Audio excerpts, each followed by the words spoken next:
Howdy, Moz fans. Welcome to another edition of Whiteboard Fridays. I'm Greg Gifford, the Vice President of Search at SearchLab, a boutique digital marketing agency specializing in local SEO and paid search. And I'm here today to talk about, you guessed it, Google Posts, the feature on Google My Business that lets you post interesting and attractive things to attract potential customers. Mike Blumenthal said it first. Your Google My Business listing is your new homepage. And then we all kind of stole it and everybody says it now, but it's totally true.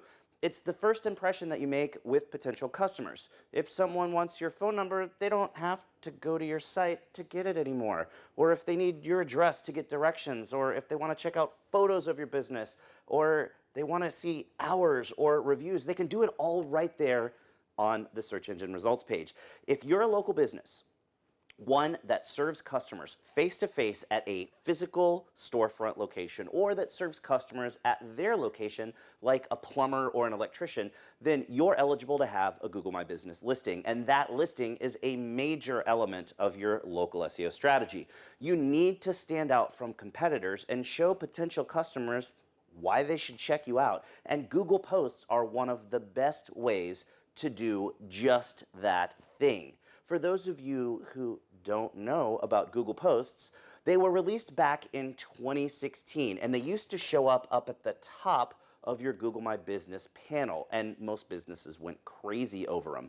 In October of 2018, they moved them down to the very bottom of the GMB panel on desktop and out of the overview panel on mobile results. And most people kind of lost interest because they thought there would be a huge loss of visibility.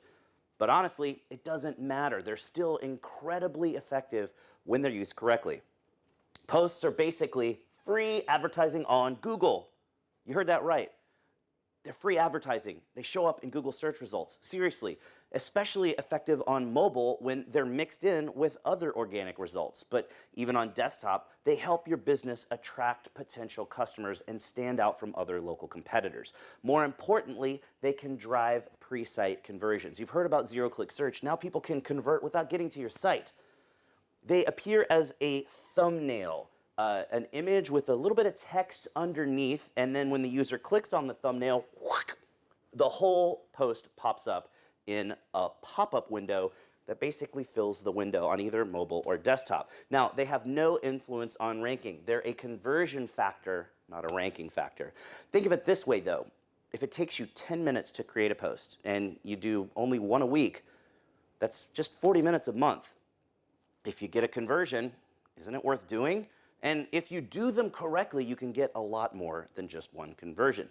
In the past, I would have told you that posts stay live in your profile for 7 days, unless you use one of the post templates that includes a date range, in which case they stay live for the entire date range. But it looks like Google has changed the way that posts work, and now Google displays your 10 most recent posts in a carousel with a little arrow to scroll through, and then when you get to the end of those 10 posts, it has a link to view all of your older posts.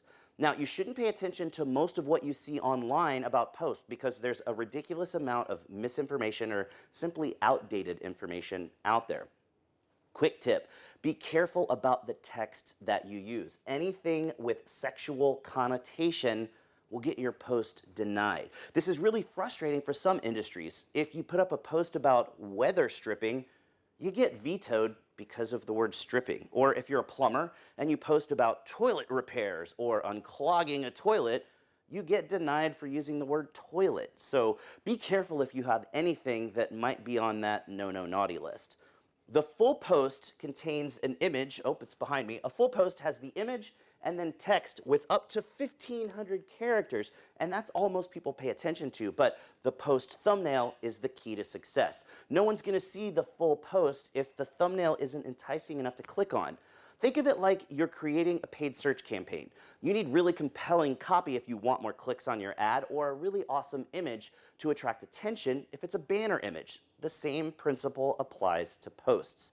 It's also important to be sure that your posts are promotional. People are seeing these posts in the search results before they go to your site. So in most cases, they have no idea who you are yet. The typical social fluff that you share on other social platforms doesn't work. And don't share links to blog posts or a simple, hey, we sell this message, because those don't work. Remember, your users are shopping around and trying to figure out where they want to buy, so you want to grab their attention with something promotional.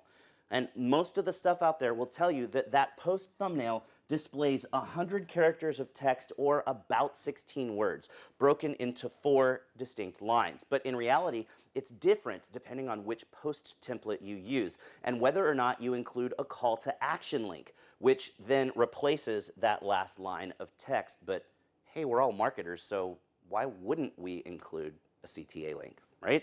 There are 3 main post type. In the vast majority of cases, you want to use the What's New post template. That's the one that allows for the most text in the thumbnail view, so it's easier to write something compelling. Now with the What's New post, once you include that call to action, it replaces that last line, so you end up with 3 full lines of available text space. Both the event and offer post templates include a title and then a date range. And some people dig the date range because the post stays visible for that whole date range. But now that posts stay live and visible forever, there's no advantage there. Both of those post types have that separate title line, then a separate date range line, and then the call to action link is going to be on the 4th line, which leaves you only a single line of text or just a few words to write something compelling. Sure, the offer post has a cool little price tag emoji there next to the title and some limited coupon functionality, but that's not a reason. You should have full coupon functionality on your site, so it's better to write something compelling with a What's New post template and then have the user click through on the call to action link to get to your site to get more information and convert there. There's also a new COVID update post type, but you don't want to use it. It shows up a lot higher on your Google My Business profile, actually just below your top line information, but it's text only. Only text, no image. And if you've got an active COVID post, Google hides all of your other active posts. So if you want to share a COVID info post or updates about COVID, it's better to use the What's New post template instead. The image is the frustrating part of things. Cropping is super wonky and really inconsistent. And in fact, you could post the same image multiple times and it'll crop slightly differently each time. And the fact that the crop is slightly higher than vertical center and also a different size between mobile and desktop makes it really frustrating. The important areas of your image can get cropped out, so half of your product ends up being gone, or your text gets cropped out, or things get really hard to read. Now, there's a rudimentary cropping tool built into the image upload function with posts, but it's not locked to an aspect ratio, so then you're going to end up with black bars either on the top or on the side if you don't crop it to the correct aspect ratio, which is, by the way, 1200 pixels width by 900 pixels high. And you need to have a handle on what the safe area is within the image. So to make things easier, we created this Google Post cropping guide. It's a Photoshop document with built-in guides to show you what the safe area is. You can download it at bit.ly/posts-image-guide. Make sure you put that in lowercase because it's case sensitive. But it looks like this. Anything within that white grid is safe, and that's what's going to show up in that post thumbnail.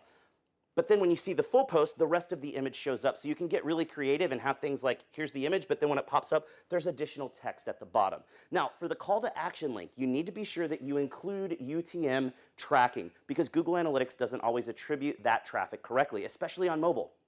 Now, if you include UTM tagging, you can ensure that the clicks are attributed to Google Organic. And then you can use the campaign variable to differentiate between the posts that you published. So you'll be able to see which post generated more click-throughs or more conversions. And then you can adjust your strategy moving forward to use the more effective post types.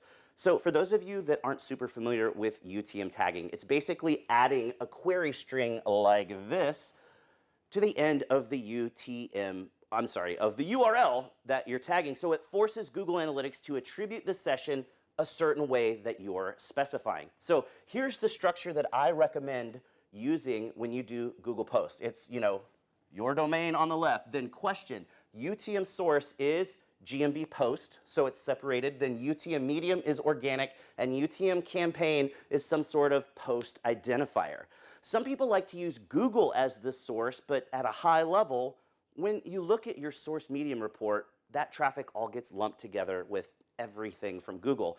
So sometimes it's confusing for clients who don't really understand that they can look at secondary dimensions to break apart that traffic. So more importantly, it's easier for you to see your post traffic separately when you look at the default source medium report. You want to leave organic as your medium so that it's lumped and grouped correctly on the default channel report with all organic traffic. And then you enter some sort of identifier, some sort of text string or date that can let you know which you're talking about with that campaign variable. So make sure it's something unique so that you know which post you're talking about, whether it's car post, oil post, or a date range, or the title of the post, so you know when you're looking in Google Analytics. It's also important to mention that Google My Business Insights will show you the number of views and clicks, but it's a bit convoluted because multiple impressions and or multiple clicks from the same users are counted independently. That's why adding the UTM tagging is so important for tracking accurately your performance. And final note, you can also upload videos. So a video shows in the thumbnail and in the post. So when users see that thumbnail that has a little play button on it and they click it, when the post pops up, the video will play there. Now the file size limit is 30 seconds or 75 megabytes, which if you've got commercials, that's basically the perfect size. So even though they've been around for a few years, most businesses still ignore posts. And now you know how to rock posts so you'll stand out from competitors and generate more click-throughs. Hopefully you enjoyed the video, and if you've got any additional tips to share, please throw them in the comments down below. Thanks for watching, and I'll see you again next time.